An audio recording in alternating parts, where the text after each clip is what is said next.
Any questions? Yeah, just another 4-hour game on a Sunday. It was a really good win for our team, obviously. After that tough game yesterday when nothing went right, we didn't play well, didn't pitch or field well. And then, the opening game, which we never really talked about, we had a 2-run lead, I think, going into the seventh and gave it up and then lost in extra innings. And when you look back on it, should have won game one. Yesterday's game happened. Today's game was a real, kind of back and forth type game. We just pitched extremely well. Got out of a couple jams, got a couple big hits, put together that 4-run inning after being down two, and then just pitched our way to the end. And there's a big score in the top of the ninth after they cut the lead to one there in the bottom of the eighth.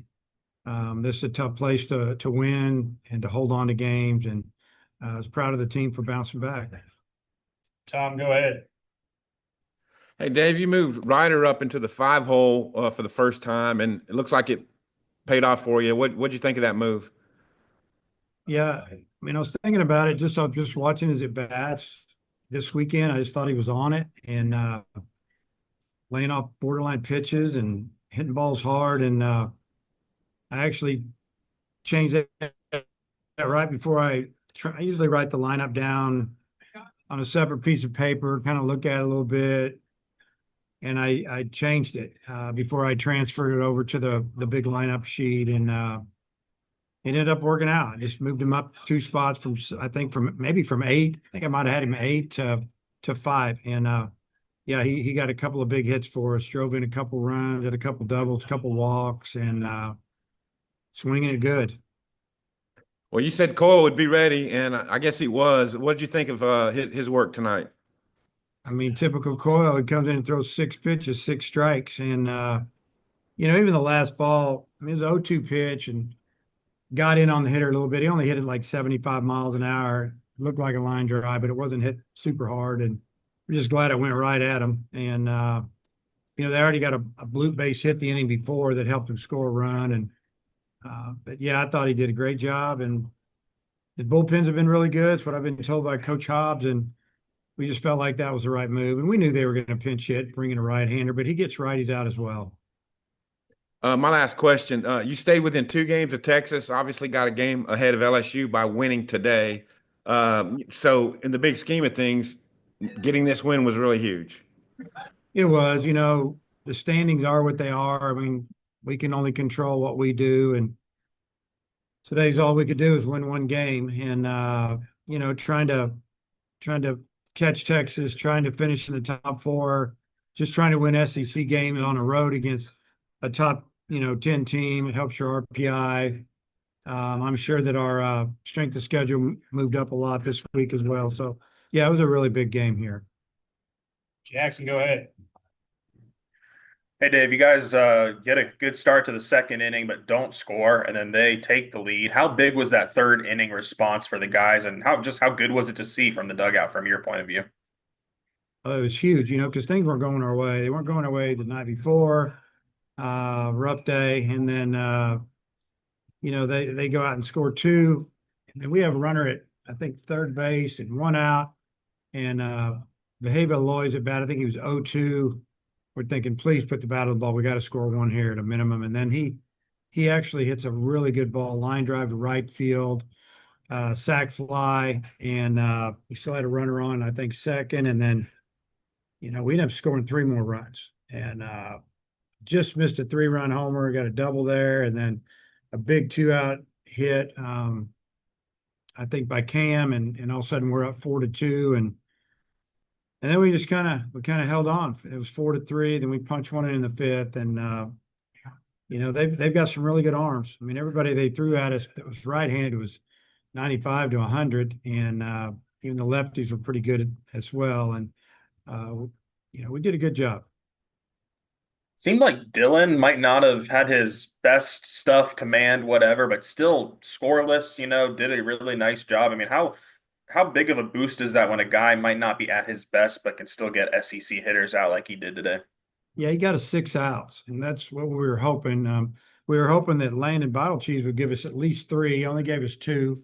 I mean, we had it scripted out a little bit. We knew we had 7 guys available really for today, and counting the starter, and we ended up using 6 guys counting the starter. And yeah, it was big. He didn't have his best stuff, but he kind of just got him out, and a couple of big punch outs, but also just let him hit it a few times, and then we handed it off to Christian.